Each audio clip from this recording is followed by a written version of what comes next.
Bonjour, chers amis auditeurs de Radio Courtoisie. Vous êtes dans le libre journal de géopolitique profonde. Nous sommes en direct, bien évidemment. Je remercie Arnaud à la technique pour la réalisation de cette émission. Le duo de choc au standard, Patrice et Sylvie, qui sont présents à la fois pour écouter vos remarques, observations, questions éventuelles que, évidemment, ils nous transmettront avec mon invité du jour. Vous pouvez aussi, évidemment, comme beaucoup le font, et de plus en plus, nous envoyer un simple courriel électronique. Mais ne le faites pas trop tardivement, sinon après, c'est trop tard. Souvent, j'ai les messages qui arrivent. L'émission est terminée. Mais bon, souvent, on a quand même le courriel. Je transmets à l'invité qui se fait, évidemment, un plaisir de vous répondre. Alors, je suis tout seul aujourd'hui. Où est passée l'équipe ? Pas de la Rastam, et pour l'instant tout du moins, alors qu'il avait annoncé sa présence, pas de Raphaël Beslu, je rigole, le directeur de la rédaction, de la publication, pardon, je manque à chaque fois à tous mes devoirs de le citer précisément avec son titre, directeur de la publication géopolitique profonde. C'est pas grave, on me dit qu'il ne répond pas, donc je vais tout de suite présenter notre invité du jour, qui n'est autre que Gilles Lartigot. Vous le connaissez, vous êtes nombreux à le connaître sur Radio Courtoisie, il vient depuis des années dans des émissions que je dirige, que ce soit à une époque, c'était déjà le libre journal de l'indépendance française, c'était il y a longtemps, c'était à l'époque de Saint-Rita, donc ça fait des années de cela. Libre journal de la plus grande France, et puis depuis quelques années, le libre journal de la résistance française. Ce n'est autre que Gilles Lartigot. La jungle alimentaire, bilan d'une décennie, c'est un manifeste qu'il vient tout juste de publier aux éditions Winterfield. Bonjour Gilles Lartigot et bienvenue dans ce libre journal. Bonjour Nicolas, c'est toujours un plaisir, tu le sais, déjà de te retrouver. De retrouver ce magnifique studio également. J'adore la radio, j'adore ce format aussi radio qui est en plus diffusé en vidéo, donc c'est l'évolution, je dirais, technologique, c'est pas désagréable. Et c'est toujours un plaisir pour moi de défendre un nouvel ouvrage, particulièrement celui-ci, parce que c'est plus un manifeste, je dirais, pour qu'on en parle, plutôt qu'un manifeste qui reste coincé comme ça dans une bibliothèque. Et donc, je me réjouis de cette première slave de cette tournée promotionnelle. Alors, il a la taille d'une petite Bible, on peut l'avoir comme ça dans la main. Ouais. Il est à la fois... Alors, celui qui est le plus extraordinaire, tu viens de sortir aussi en format de poche, c'est Hit 1. Chronique d'un fauve, le fauve Gilles Lartigot dans la jungle alimentaire. On avait déjà fait la promotion de ce livre, il y a un hit 1, hit 2 et prochainement, mais tu gardes jalousement et secrètement le sujet, le thème principal du hit 3 dans quelques 3, semaines ou quelques mois. Il arrivera certainement au printemps, en tout cas milieu de 2025. Il est en cours d'écriture, mais on va parler là du manifeste et je me réjouis doublement de te voir parce que tu as été un des premiers à me voir en show-conférence à l'église Saint-Rita. C'est il y a pile poil 10 ans. En fait, c'est pour ça que je ressors le livre Hit, qui était quasiment en rupture. Je le sors non pas en format poche, c'est un format Bible, parce qu'en fait, le format poche est assez... je dirais, c'est un terme qui est un petit peu calvaudé. Le papier, tu as vu, c'est le même que l'édition originale. Je prends beaucoup d'attention et de plaisir à faire de beaux ouvrages. Et donc, c'est un format qui va fêter comme ça les 10 ans de ce livre. Ça fait 10 ans en fait qu'on s'est rencontrés, ça fait 10 ans qu'on se voit régulièrement, et en fait ce manifeste est le bilan de la décennie. Qu'est-ce qui s'est passé ? Est-ce qu'il y a eu des évolutions dans cette jungle alimentaire ? Moi, j'aimerais croire que au moins toi au premier chef, et puis nombreux ont été à ta suite des influenceurs, des personnes qui ont été un peu sur les mêmes axes de combat. J'aurais aimé lire que tout allait 10 ans après bien mieux. Et s'il y a eu des améliorations dans certains domaines, on va en parler. Il y a des problèmes qui persistent, voire qui s'aggravent. Oui. C'est un bilan qui est très contrasté. puisqu'il y a eu certaines avancées, assez peu, notamment dans le bien-être animal, notamment dans la conscientisation de la population, qui prend de plus en plus conscience que l'alimentation est très importante pour notre santé. Donc on a vu l'explosion du bio, notamment les circuits courts également. Il y a eu quelques avancées dans le bien-être animal avec la suppression là, en 2025 des poules élevées en cage grâce à L214 et d'autres associations de protection animale. Mais par contre, les dérives de de ce système qui est devenu un système oligarchique, le système alimentaire, on va en parler. Il y a quand même 10 multinationales aujourd'hui qui contrôlent quasiment 75% de la production alimentaire et de boissons. C'est souvent des aliments transformés, voire ultra transformés. Il y a aussi une concentration des terres. Je sais que c'est un point que votre média met régulièrement en avant. Et il y a cette fameuse souveraineté qu'on appelle souveraineté alimentaire, qui est plus une souveraineté parce que la France a perdu, je dirais, tout pouvoir de décision à cause de l'Europe. Et puis, bien sûr, cette actualité du Mercosur qui me touche doublement parce que je suis vraiment aux côtés de mon ami Pierre-Guillaume Mercadal et la coordination rurale qui représente en fait la petite paysannerie, sans que ce soit péjoratif, bien entendu, contrairement aux grosses exploitations et aux grands exploitants terriens qui sont plutôt le syndicat majoritaire qui est la FNSEA. Voilà. Justement, on va peut-être commencer par ça avant d'aborder le livre et les 7 points principaux qui sont listés dans ce manifeste. Et puis tu me diras exactement précisément pourquoi tu as voulu en faire un manifeste. Mais d'abord, un peu d'actualité, puisque je n'ai pas mon équipe habituelle pour faire ma revue de presse, mais c'est pas grave. Je t'embauche sur un sujet qui est d'actualité. Tu parles de la coordination rurale. Très bien. J'aimerais d'ailleurs savoir un petit peu quelles sont leurs revendications. Ont-ils des revendications ? Si j'avais une petite pique à faire d'entrée, est-ce qu'ils ont des revendications autres que celles de bien figurer aux prochaines élections professionnelles du mois de février ? Est-ce que c'est le Mercosur ? Est-ce que donc le Mercosur, traité de libre-échange, ça c'est une constante. Il faut savoir que le Mercosur, on a commencé à le négocier et à y travailler depuis, tiens-toi bien, 25 ans. 1999. Ouais, c'est des accords qui traînent en longueur et qui vont être certainement validés, parce que la France fait figure un petit peu, je dirais, de rebelle dans cette coordination européenne. Et je salue aussi la volonté du gouvernement, même si peut-être ils vont certainement céder, quoi. Mais de refuser ces accords dans l'État. Qui va céder ? Le gouvernement ? Je ne sais pas s'ils vont céder. Le gouvernement, en tout cas, lui, ils ont a plus la priori, majorité. il est hostile. Alors oui, céder à qui ? Céder à l'Union européenne, tu veux dire ? Il n'y a pas de minorité de blocage, oui, ça c'est pas exclu. Voilà. Enfin, céder, on connaît les formules à la Macron. Je ne le signerai pas en l'état. En l'état. Dans le en l'état, il y a du Macron. Il y a du en même temps. Ou ça macronne, comme disent les Russes. Tout à fait. Ça, c'est pas sur quel pied danser. Donc, en l'état, donc ça veut dire qu'il y a une virgule près. Bon, allez, on va le signer. On a eu le CETA, tu vois, le CETA qui est un accord européen avec le Canada. Donc j'ai vécu longtemps là-bas et c'était il y a 10 ans lorsque l'accord a été signé. C'est vrai que notamment le Québec est un gros producteur de porc. Et donc il y a des importations qui sont de plus en plus nombreuses. Et c'était, je t'avoue, quelque part une surprise de découvrir ces chiffres, puisqu'avant tout, le manifeste, ce sont des chiffres, des faits.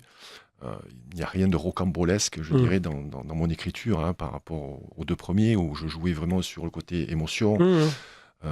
Et là, donc, je m'en suis tenu aux faits. J'ai découvert que la France, en fait, importait quasiment 20% de toute la production alimentaire, bien qu'elle puisse produire quasiment, elle a en capacité de produire 100% des besoins des Français, mais on exporte, bien évidemment. On est le plus gros producteur agricole en Europe. On reçoit la plus grosse part de subventions de la PAC. Donc la PAC, c'est le programme agricole commun, qui représente 30% quand même du budget européen. C'est le plus gros budget. Ça se comprend parce que tu as pu le voir également, que l'industrie agroalimentaire est le premier secteur industriel français quand même. C'est ça.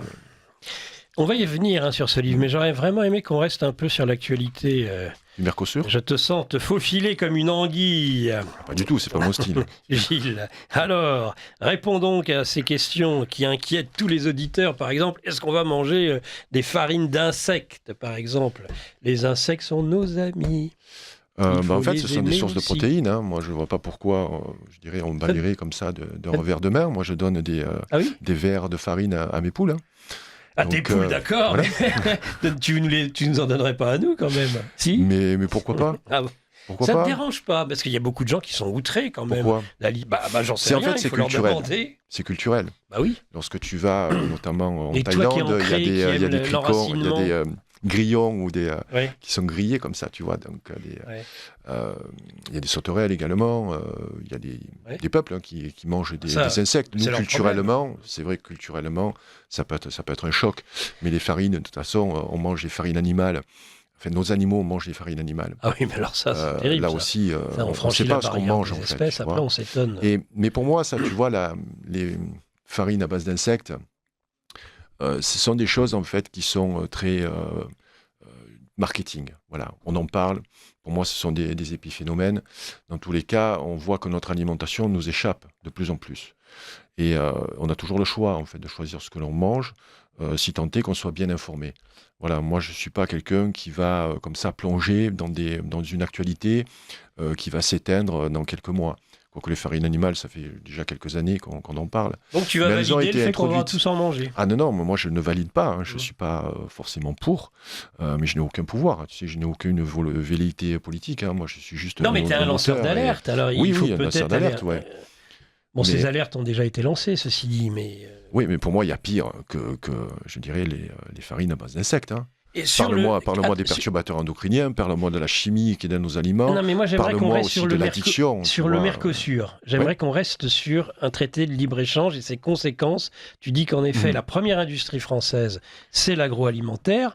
Il faut savoir que le Mercosur, comme tous ces traités de libre-échange, ça ne concerne pas exclusivement, loin s'en faut, que l'agriculture. Oh oui, parce que sinon, je dirais, l'ensemble du monde agricole européen y est franchement hostile. Par contre, évidemment, BMW, Audi et des sociétés, entre autres, allemandes, italiennes, espagnoles, industrielles, ce que nous n'avons plus, nous, en France, ou plus beaucoup, eux, ils sont très favorables. Bien sûr. Donc, c'est un arbitrage entre différents secteurs industriels. Bien sûr. Nous, on parle beaucoup d'alimentation, on pense que le Mercosur, ça touche uniquement tout ce qui est les produits alimentaires et l'agriculture, loin de là. Bien sûr. Et notamment, la France a perdu cette souveraineté parce qu'on voit les Allemands ont pris le pouvoir sur l'Europe. Mais alors, la souveraineté alimentaire, tu en penses quoi? C'est une tarte à la crème? Je t'ai dit que la souveraineté, vous le savez... Non, tu m'as rien dit sur ce canal encore, vas-y. Non, mais vous le savez, de toute façon, la souveraineté, on n'a plus de souveraineté en France depuis cet accord européen. Voilà, on n'a plus de frontières, on ne bat plus notre monnaie, on n'a plus d'armée, voilà. Mais on a encore des réserves au niveau des terres. On a encore une grosse production agricole. Donc la France pèse dans l'Europe au niveau de la production agroalimentaire. Et cette souveraineté, bien sûr que nous pouvons l'avoir, puisque la France a les capacités de produire 100% des besoins des Français. Par contre, on fait le choix d'exporter. Par exemple, comment expliques-tu que la France est le premier producteur de viande bovine en Europe? Et pourtant, on importe quasiment 50%. C'est le premier aussi producteur d'œufs en Europe.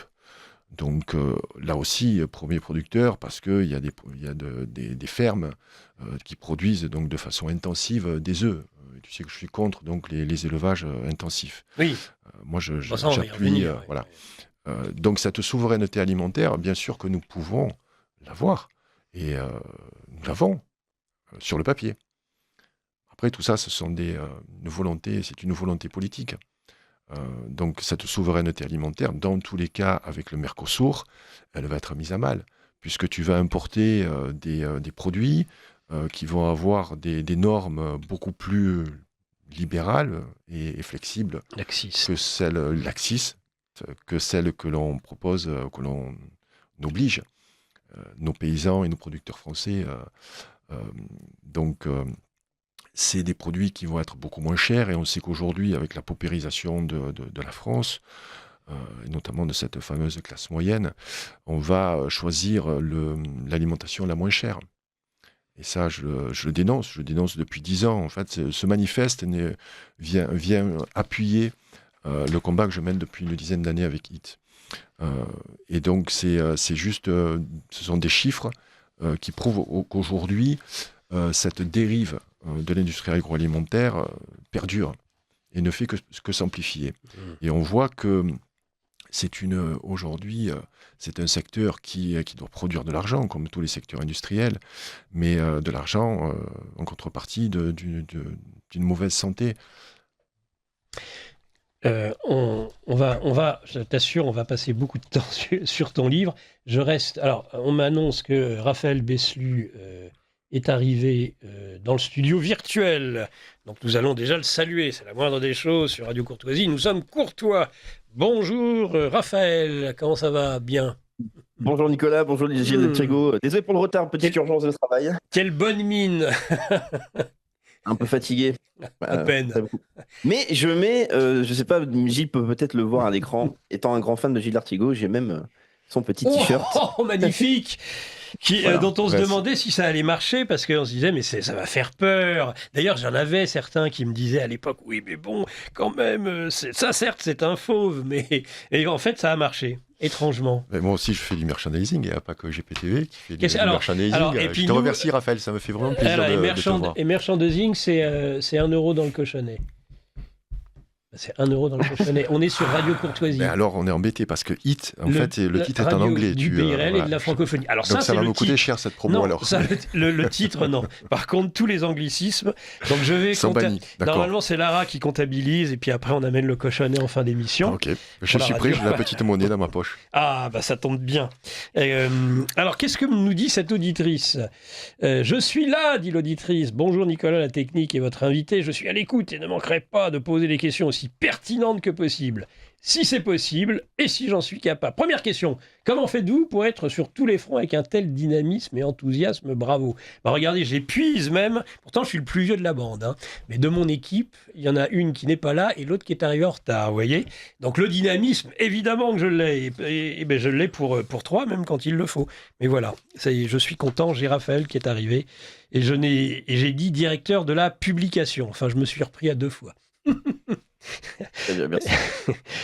Alors, question tout de suite d'un auditeur sur le sujet principal qui nous occupe, c'est-à-dire la jungle alimentaire. Et en effet, ça me paraît être une question qui est extrêmement précise et très juste, sur la traçabilité, Gilles Lartigot. La traçabilité de tous ces produits du libre-échange, Mercosur et autres, sera-t-elle réelle? C'est la seule chose qui nous permettrait de bien choisir. Une auditrice. Aujourd'hui, la traçabilité, je dirais en France, on n'est pas les moins bien lotis. Hein. Ouais. Lorsqu'on achète par exemple ne serait-ce que de la volaille, on voit si ça a été produit en France ou pas. Donc je crois qu'on a des normes de toute façon en France et que le consommateur sera toujours bien informé. Mais est-ce qu'il lit vraiment les étiquettes? J'ai l'impression qu'il y en a qui le lisent. Il y en a de plus en plus. Il paraît même que c'est une pathologie chez certains. Ils passent des heures à tout lire. Faut-il encore avoir de bons yeux? Oui, en général, voilà, moi j'ai la vue qui baisse, donc j'ai toujours mes lunettes lorsque je vais faire mes courses. Mais là, lorsqu'on achète des produits, par exemple, non transformés, on va en parler, il n'y a pas besoin d'étiquette. Mais il faut savoir également où ça a été produit. Et même dans les supermarchés aujourd'hui, on voit la provenance, que ce soit l'Espagne, l'Italie. On va parler de toute cette importation des fruits et des légumes, qui est importante quand même, qui représente plus de la moitié. C'est fou ça. Moi, quand j'ai vu ça, puisque c'est très très bien fichu ce bouquin, je rappelle La jungle alimentaire, bilan d'une décennie, c'est un manifeste aux éditions Winterfield. Il est sorti la semaine dernière, c'est bien ça? Cette semaine. Ouais. Cette semaine même.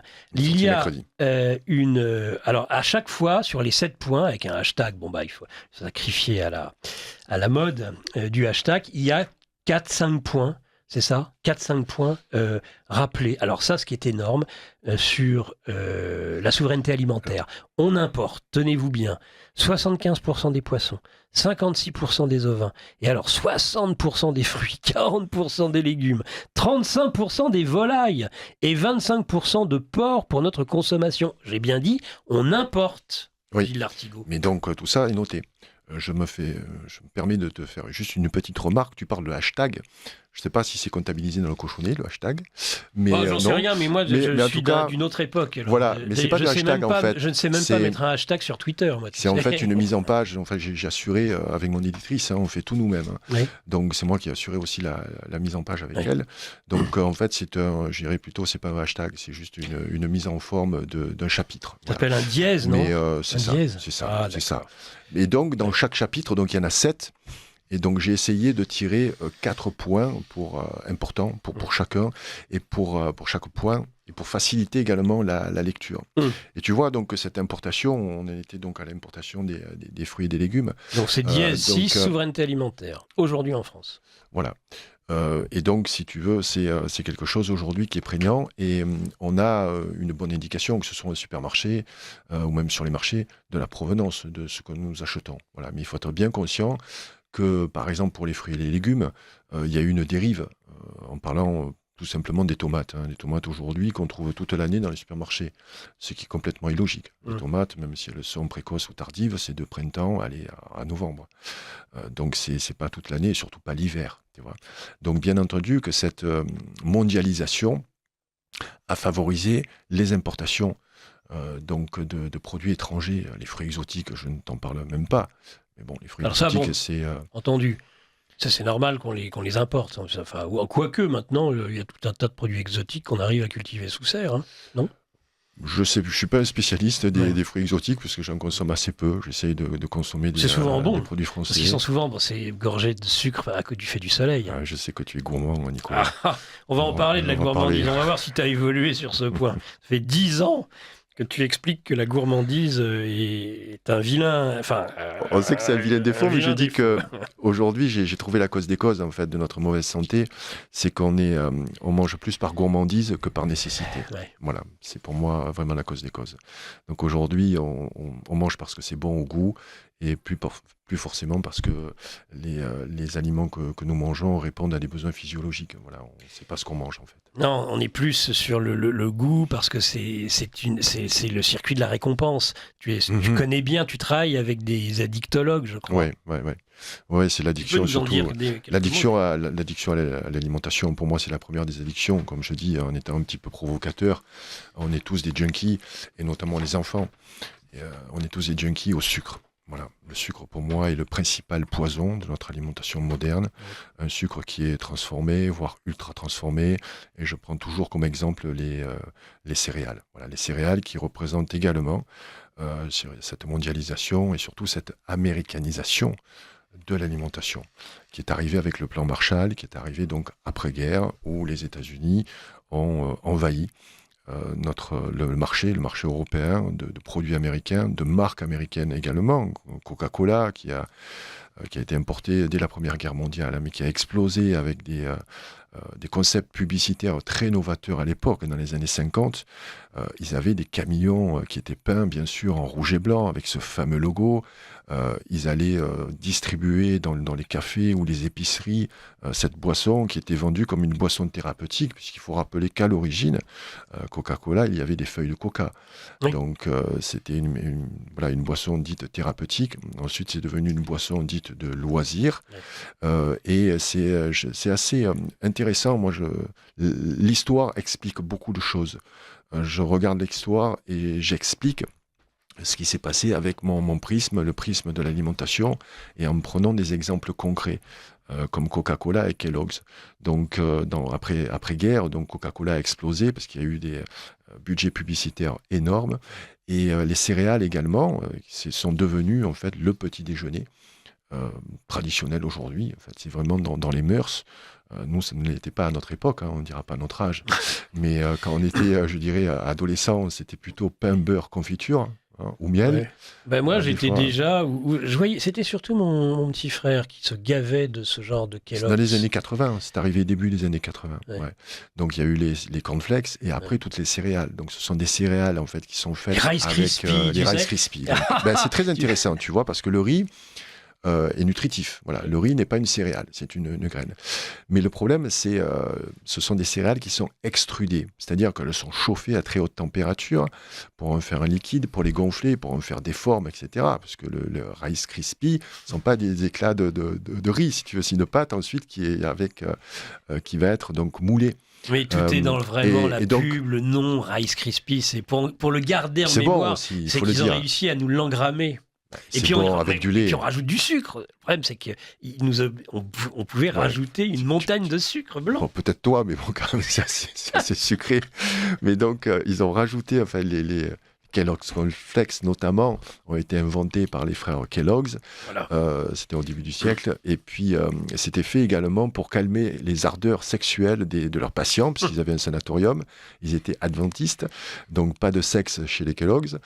Donc, ça tuait un petit peu la libido. Alors, c'est vrai que c'était pas très bon. Et un des frères Kellogg's a eu l'idée de génie, notamment pour leur portefeuille, de rajouter du sucre et d'en faire donc des cornflakes sucrés, d'où le succès des céréales. Aussi, là, comme à l'armée. Allez hop, le bromure. Alors le sucre est un excitant. Le sucre est un excitant également. Ça développe, je dirais, l'hyperactivité aussi chez les enfants et tout un tas de maladies, dont le diabète, qui est pour moi le fléau mondial aujourd'hui. Le taux du diabète a doublé en 20 ans. Donc le diabète est directement relié au sucre. Et aujourd'hui, je me désole que la médecine, notamment allopathique, ne prenne pas assez en considération le pouvoir de l'alimentation et notamment la nocivité du sucre. Quand je vois, lorsque je fais régulièrement des visites dans les hôpitaux pour me tenir au courant et rencontrer du personnel, je dirais, de santé qui s'intéresse à mon travail, on regarde ce qui est vendu dans les hôpitaux, dans les distributeurs, c'est que du sucre, mais ne serait-ce que le petit déjeuner, c'est juste incroyable. Donc c'est souvent de la confiture ou du miel avec du pain blanc, mais vraiment le pain blanc en plus industriel, et avec une compote. Et la compote, notamment la compote de fruits, on pense que c'est bon, mais la compote de fruits est du sucre en fait. C'est plus le sucre du fruit. En fait, c'est devenu, avec cette transformation, donc du sucre rapide, tout comme les céréales. En fait, les céréales sont vendues comme des sucres complexes, mais ce n'est pas du tout le cas. Donc voilà, je prends, tu vois, ces exemples-là pour montrer comment cette alimentation française traditionnelle a évolué dans le temps et s'est normalisée. Et ça vient vraiment de l'après-guerre. Donc le plan Marshall, les produits américains, et aussi l'agriculture avec l'importation des machines-outils, des tracteurs, la création du crédit agricole pour endetter les paysans pour qu'ils puissent acheter des tracteurs. Pour utiliser les tracteurs, il faut remembrer les terres. Donc là, ça a été l'action d'Edgar Pisani. Tu vois, quand je déroule en fait la pelote de laine, tout s'explique aujourd'hui. Et on ne peut pas revenir en arrière. Donc pour moi, mon travail, c'est de faire un constat. Avec ce manifeste également, peut-être d'alerter les pouvoirs publics, ne serait-ce que les politiques, puisque dans ce manifeste, je n'ai pas apporté de jugement. Donc tu connais en fait mes prises d'opposition, il n'y en a pas dans ce manifeste. Je suis resté très consensuel pour justement qu'on ne politise pas. Consensuel, je ne sais pas. Factuel en tout cas. Factuel, excuse-moi, c'est pas consensuel, c'est pas le bon mot, c'est factuel. Factuel, c'est au laser, c'est très précis, c'est implacable. Oui, c'est 260... Ça ne se discute pas. C'est des chiffres, mais ce ne sont pas des chiffres qui sont sortis de leur contexte. C'est évident, c'est flagrant. Voilà. C'est 260 sources qui sont sérieuses. Il y a un ou deux Wikipédia qui traînent dans le lot, mais donc ce sont des sources officielles. Donc l'État, notamment, ne peut pas les rejeter. Non, c'est du flagrant délit, voilà. C'est de la flagrance. Discute pas, non, Macron, ne nous raconte pas d'histoire. Et c'est en fait un manifeste, voilà, qui est aussi...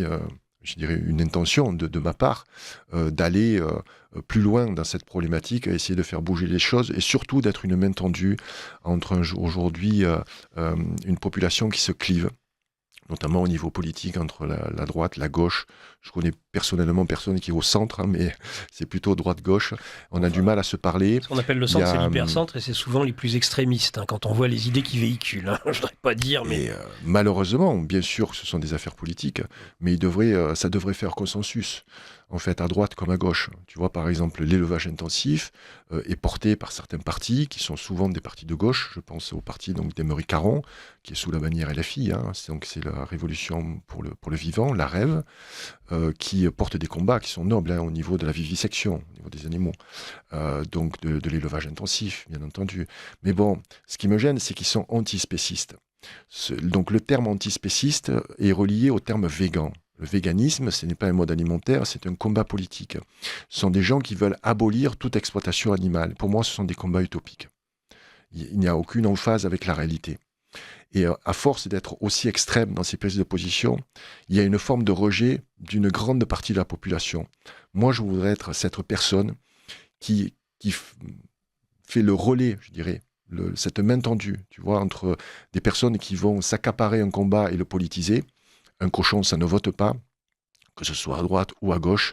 La problématique, c'est l'élevage intensif, qui est pour et qui est contre.